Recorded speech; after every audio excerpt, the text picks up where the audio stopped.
Forest dog, Doris was. Trim up the tree with Christmas stuff, like bingo balls and hoo-hoo fluff. Trim up the tree with goo-goo gums and bizzle picks and ones.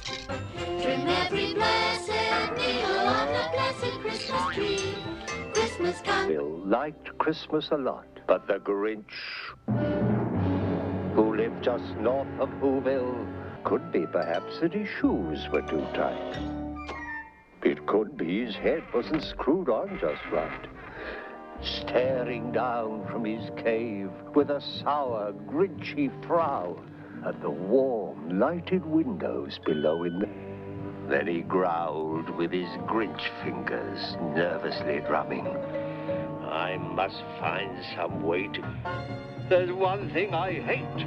All the noise. They'll blow their flu-flubers, they'll bang their tartinkers.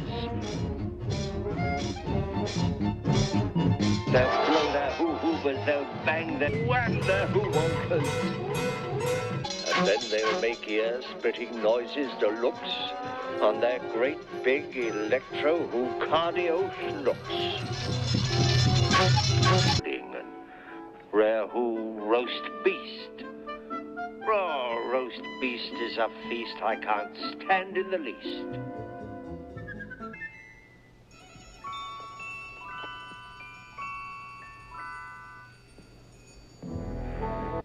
With Christmas bells ringing. Welcome Christmas, come this way. Wahoo, forest, dahoo, Doris, wahoo, Thomas. Christmas Day is in our grasp, so long as we have hands to clasp. I must stop this whole thing. Why, for 53 years I put up with it now. An awful idea. I'll make a quick Santa Claus hat to the goat. Mr. Grinch, you really are a heel. You're as cuddly as a cactus. You're a monster, Mr. Grinch. Your heart's an M. All I need is a reindeer. The Grinch looked around, but since reindeer are scarce, head on a ramshackle sleigh, and he whistled for Max.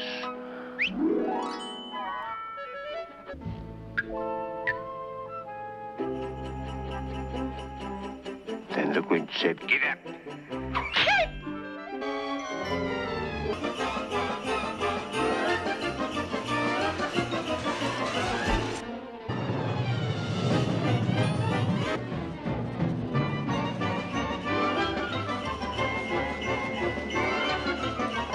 All their windows were dark.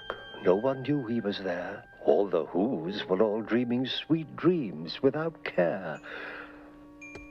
When he climbed to the roof, empty bags in his fist. Stuck only once, for a minute or two. Then he stuck his head out of the fireplace, round the whole room, and he took every present. Popguns, pampooners, pantookas and drums, checkerboards, bistlebinks, popcorn and plums. You're a vile one. Given the choice between the two of you, I'd take the, seasick crocodile. You're a rotter, Mr. Grinch. You're the king of sinful sots. You're a stool sandwich with arsenic sauce.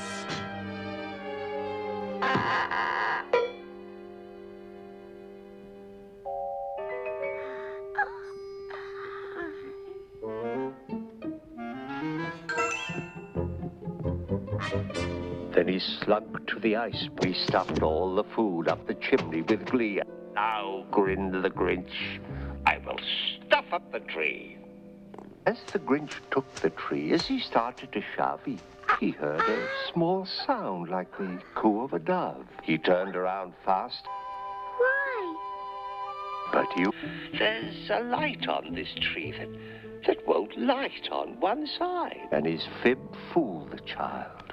Then he patted her head and he got her a drink and he the old liar. And the last thing he took was the log for their fire. On their walls he left nothing but hooks and some wires, leaving crumbs much too small for the other whose mouses. Drive a crooked horse, Mr. Grinch, shut up not.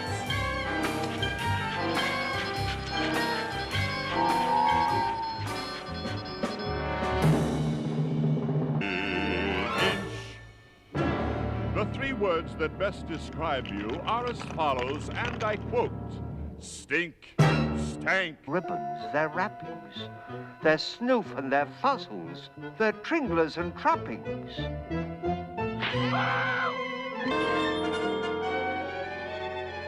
10,000 feet up.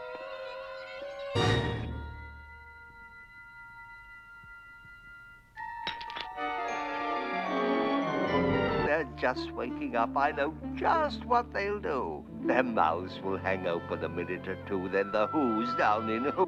He paused, and the Grinch put a hand to his ear. And he did.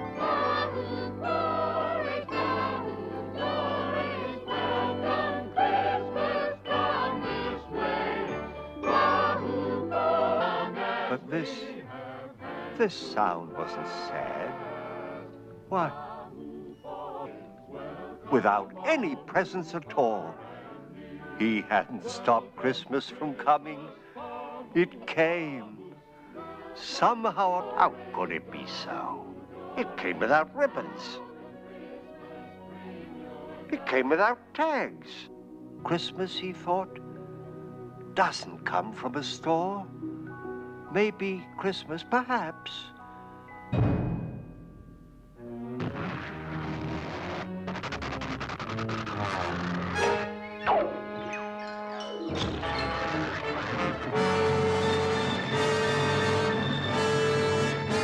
In Whoville, they say, that the Grinch's small heart grew 3 sizes that day. Didn't feel quite so tight. He whizzed with his load through the bright morning light with girls and boys. He brought back their snoof and their tringlers and fuzzles, brought back their pantookas, their dafflers and wuzzles. Welcome, Christmas. Bring your cheer. Cheer to all who's far and near, hand in hand.